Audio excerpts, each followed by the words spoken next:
Assalamualaikum warahmatullahi wabarakatuh dan salam sejahtera buat kita semua. Selamat datang di mata kuliah Kapital dan Investasi Sosial KPM 236.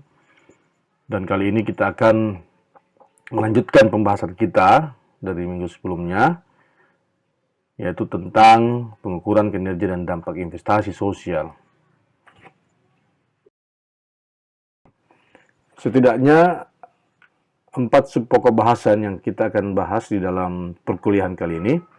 Yang pertama adalah kinerja dan dampak investasi sosial, output dari kebijakan dan program pembangunan. Kedua, prinsip, kriteria, dan indikator pengukuran investasi sosial. Yang ketiga, metode pengukuran investasi sosial, melihat bagaimana ragam metode dan kelebihan serta kekurangannya. Dan keempat adalah implementasi pengukuran, SROI sebagai contoh yang akan dikemukakan dalam pertemuan kali ini. Baik teman-teman sekalian, mari kita masuk untuk mengetahui lebih lanjut mengenai kinerja dan dampak investasi sosial sebagai output dari kebijakan dan program pembangunan. Hal yang pertama perlu diketahui adalah tentang apa itu kinerja dan dampak ketika kita ingin mengukur kinerja dan dampak investasi sosial.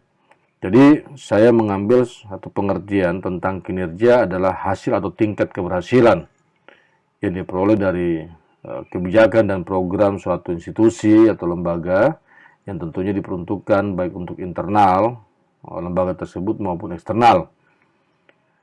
Sementara itu, dampak adalah pengaruh atau akibat yang ditimbulkan dari suatu kebijakan dan program. Nah, dampak di sini bisa bersifat positif maupun negatif. Dalam konteks pembangunan, dampak seringkali berhubungan dengan target atau sasaran pembangunan, seperti warga desa, kelompok tani, karang taruna, pemuda, dan seterusnya.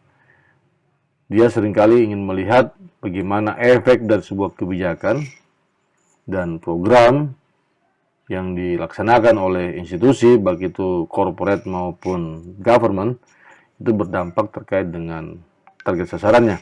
Tentunya target sasarannya ini disesuaikan dengan tujuan dari pembangunan itu sendiri. Baik, teman-teman sekalian, di minggu lalu kita sudah membaca atau memahami bersama-sama tentang apa sih kontribusi investasi sosial yang diharapkan. Ya. Jadi kontribusi investasi sosial yang diharapkan adalah terwujudnya keadilan dan kesejahteraan sosial, di mana pihak swasta ini harus memiliki perspektif bahwa keadilan akan tercipta apabila akses ya dimiliki oleh warga atas pembangunan ekonomi. Hal yang kedua, terkait dengan investasi sosial ini, adalah bagaimana penanaman aset atau investasi yang diberikan oleh orang luar desa harus berorientasi kepada kemanfaatan atau benefit. Tentunya bagi warga melalui peningkatan ekonomi yang mampu mendongkrak ya penghasilan rumah tangga di pedesaan.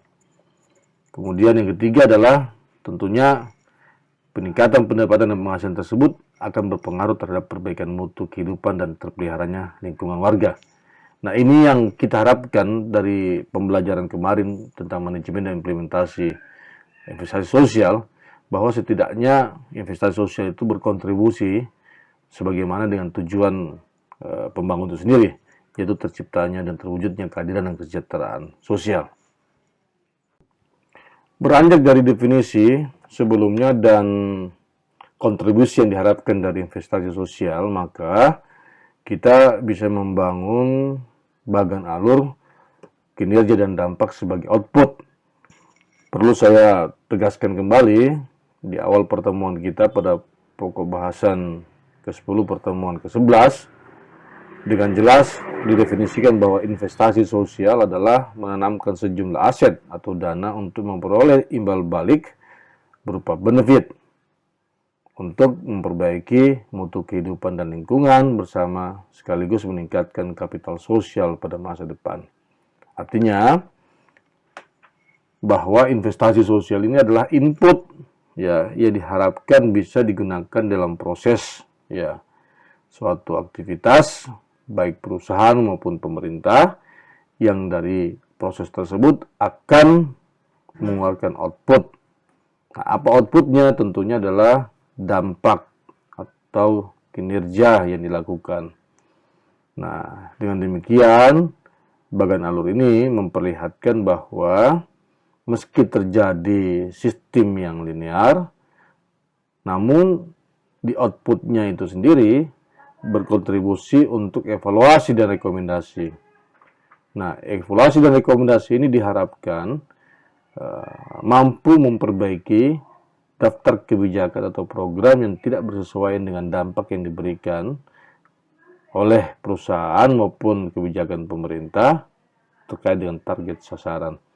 Sehingga kinerja dan dampak ini bisa kemudian dihitung, ya, bisa kemudian diukur seberapa jauh kebijakan dan program itu memiliki implikasi bagi warga setempat.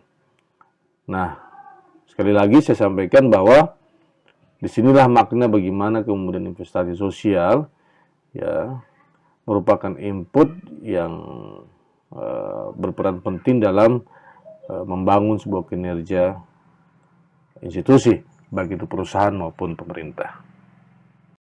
Oleh karenanya, perlu kita memaknai tentang kinerja atau dampak sebagai output. Yang pertama adalah makna pertama bahwa kinerja dan dampak sebagai output itu adalah informasi penting bagi institusi atau lembaga, baik perusahaan, pemerintah, NGO, dan lain dalam memahami dan mengolah program secara lebih baik, efektif, dan efisien. Makna kedua adalah sebagai basis pengambilan keputusan yang lebih baik dan tepat untuk penyusunan kebijakan suatu institusi atau lembaga ke depan. Yang ketiga, bagaimana kemudian informasi dari pengukuran dapat dijadikan sebagai bahan komunikasi dengan para pemangku kepentingan atau stakeholder yang terkait dengan kebijakan dan program yang akan disusun kemudian. Informasi yang dimaksud dalam makna ketiga ini adalah data. Ya, kemarin kita sudah belajar tentang manajemen dan implementasi investasi sosial, dibutuhkan data presisi. Maka data presisi ini salah satunya adalah upayanya dapat diperoleh melalui riset. Ya. Dan keempat adalah informasi untuk melakukan monitoring dan evaluasi terhadap indikator-indikator investasi sosial atau nilai sosial. 4 makna inilah yang ingin kita sajikan di dalam pertemuan ini terkait dengan kinerja dan dampak investasi sosial.